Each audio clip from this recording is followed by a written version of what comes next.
was released in 1980 and was an adaptation of Agatha Christie's novel The Mirror Cracked from Side to Side. It stars Angela Lansbury as the famous sleuth Miss Marple and was directed by Guy Hamilton.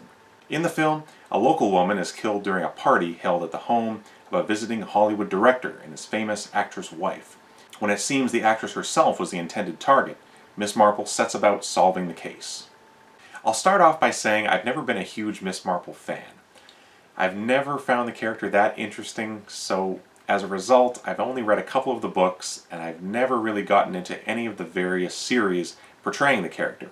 I remember watching one of the Margaret Rutherford films quite a few years ago, but other than that, I went into this film basically a clean slate, without too many solid opinions on the character as a whole. But to begin with, I thought Angela Lansbury was very good in the movie. I was struck by how they managed to age her up quite convincingly. I think she was only in her mid-50s at the time, but with the white hair and very pale makeup, she very much looks the part of the elderly spinster. Of course, Murder, She Wrote was going to start 4 years later, and in that series she looked much more spry and just middle-aged. Her character here gets an excellent introduction. In fact, the movie as a whole does.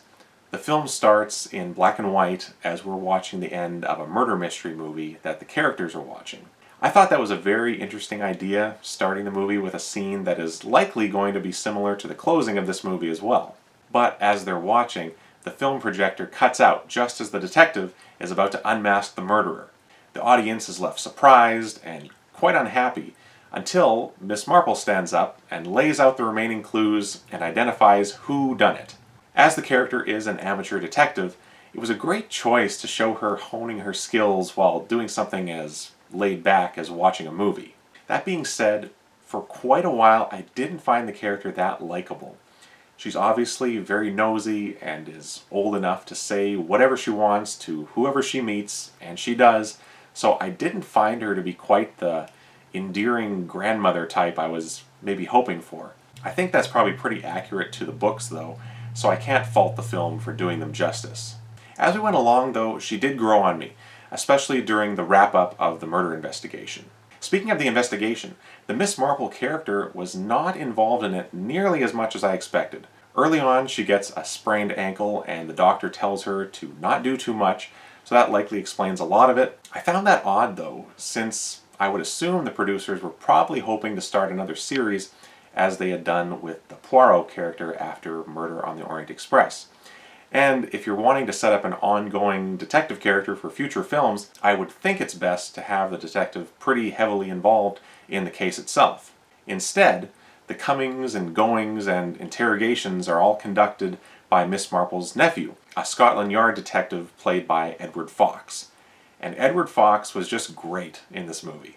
At first, I wasn't sure how to take him. He seemed a little on the goofy side when he first meets with his aunt, but there quickly turns out to be more to him than meets the eye. He does a similar thing each time he is questioning a suspect, where he first appears fairly unassuming, he almost stammers a little, and as most of the suspects and characters are connected to the movie business in some way, he is constantly gushing to them about how big a fan he is, or quoting movie lines, and as they continue talking, he'll all of a sudden catch them off guard with an accusation or a question that shows them he knows what he's talking about, and they'd better watch out if they consider lying to him.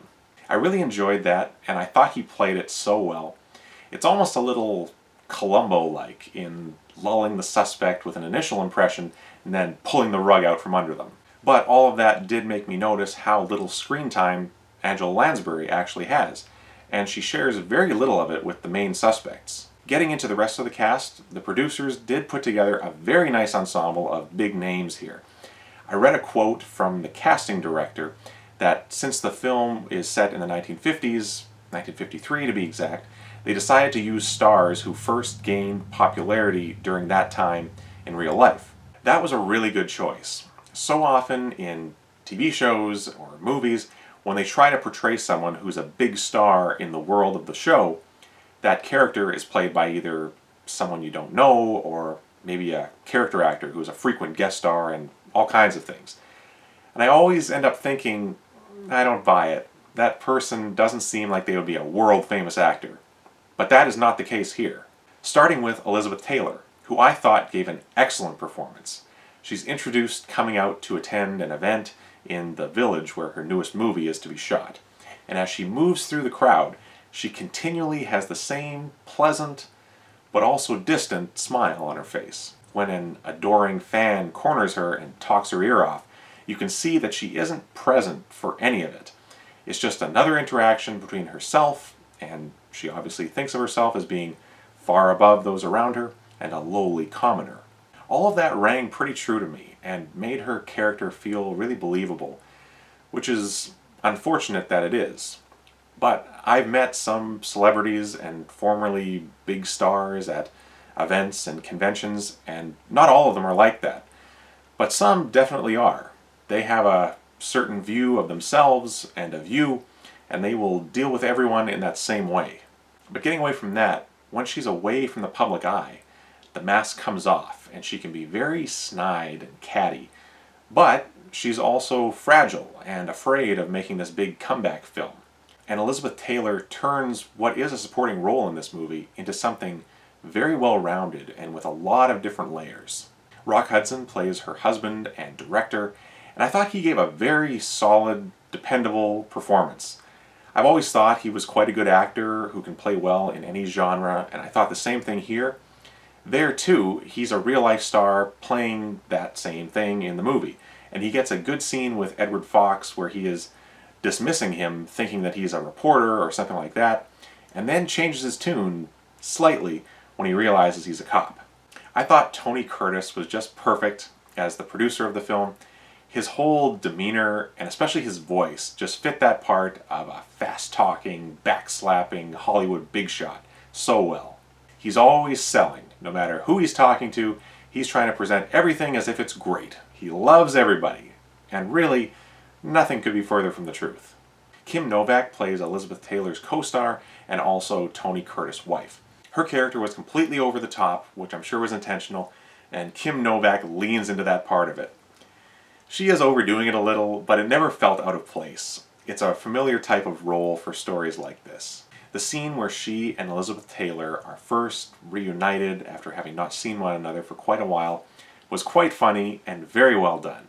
Both of them are letting loose a barrage of insults and horrible comments about one another, and the two of them play it perfectly.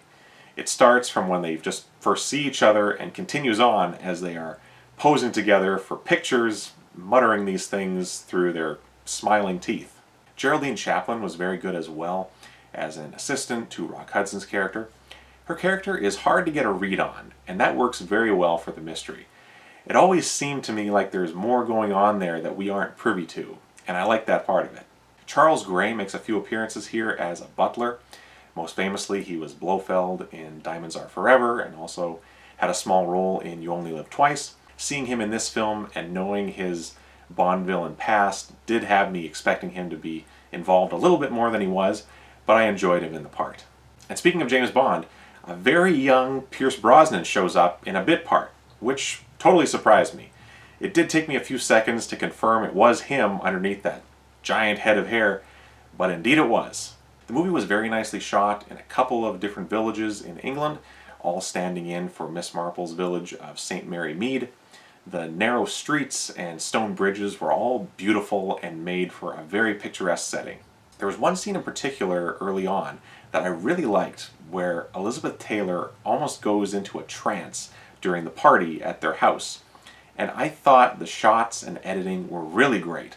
It's all kind of disorienting and feels strange and weird and unlike anything else in the movie.